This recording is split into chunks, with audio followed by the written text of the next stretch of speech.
ও ভাই, ও ভাই, কত চেষ্টা করলাম ভাই, হিংস্র পশু ওরা, ওরা হিংস্র, হায় না, ওরা হায় না। আমি শহীদ হয়ে যাবো, আমি জানি আমারও মেরে ফেলবে, কারণ আমার ভাইরা মেরে ফেলাইছে। ওদের মনের মধ্যে ওটাই থাকবে যে এই যে রাকিব তো রয়েছে, ওর ভাইরা মেরে ফেলাইছি, আমারও মেরে ফেলাবে। আমি শহীদ হয়ে যাবো, এই দেশে শহীদই হয়ে যাবো। পশুর মতো মানুষের মেরে ফেলাই।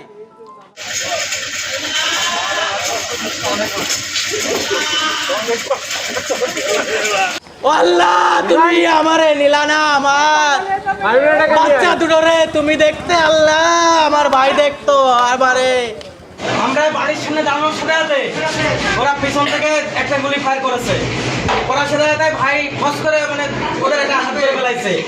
আমি নামার সাথে সাথে ওদের আমি জড়া ধরেছি একজন জড়া ধরার সাথে সাথে ছিটকাই দিয়েছে, আমার ছিটকাই দিয়ে আমার একটা গুলি করতে গেছে, আমি সরে গেছি। আমি ইট তুলতে গেছি যে সেভ করবো, ইট হচ্ছে নতুন গাঁথনি করেছে, ইট তো উঠবে না, কোনো ইট নেই, বাড়ি পরিষ্কার করা কোনো ইট নেই। আমি দৌড়াই যে রাস্তাতে ইট তুলে নিয়েছে, একটা ঠেকাইছি, ঠেকানোর উপরে গুলি কমেছে।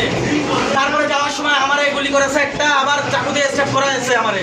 আমি অনেক কষ্ট করে হাউমাউ করে এলাকার লোকজন ডাকিছি আর চিল্লাইছি, কিন্তু ভাইরে লাস্টে মানে কেউ কখন ওর মধ্যেই প্রথমে স্টেপেই গুলি করে দিয়েছে। আর প্রায় 7-8 রাউন্ড গুলি করেছে ওরা।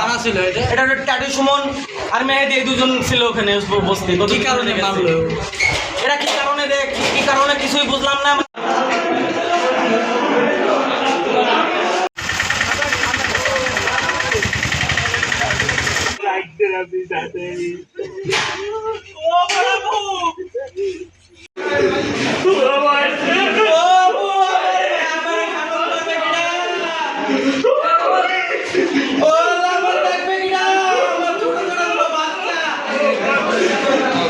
ও ভাই, ও ভাই, কত চেষ্টা করলাম ভাই, হিংস্র পশু ওরা, ওরা হিংস্র, হায় না, ওরা হায় না।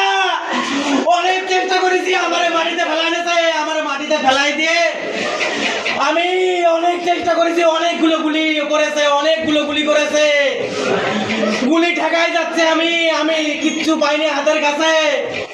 ওরা আমার মাটিতে ফেলায় অনেকগুলো স্ট্রাইক করেছে, লাগিয়ে পারিনি। আমার ভাইয়ের গায়ে কেন লাগালো, আমার ভাইয়ের একটা পায়ের সমস্যা, উনি ঠিক মতো চলাফেরা করতে পারে না।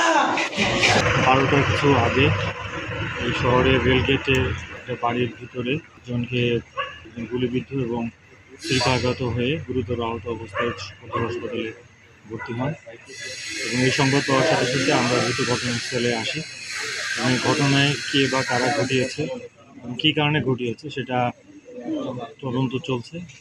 এবং অনুসন্ধান শেষে আমরা আসলে বলতে পারবো যে কারা কেন এই ঘটনা ঘটিয়েছে। ঘটনা শুনবার পর থেকে পুলিশের একাধিক টিম মাঠে আমরা কাজ করছি এবং আমরা আশাবাদী যে দ্রুততম সময়ের মধ্যে পুলিশের সকল কলাকৌশল প্রয়োগ করে যারা এই ঘটনার সাথে সম্পৃক্ত তাদেরকে আমরা গ্রেফতার করে আইনি হাতে সুপর্দ করতে সক্ষম হব।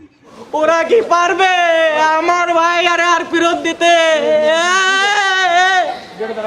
সারা জীবন এই শোক নিয়ে আমি থাকবো, সারা জীবন এই শোক নিয়ে।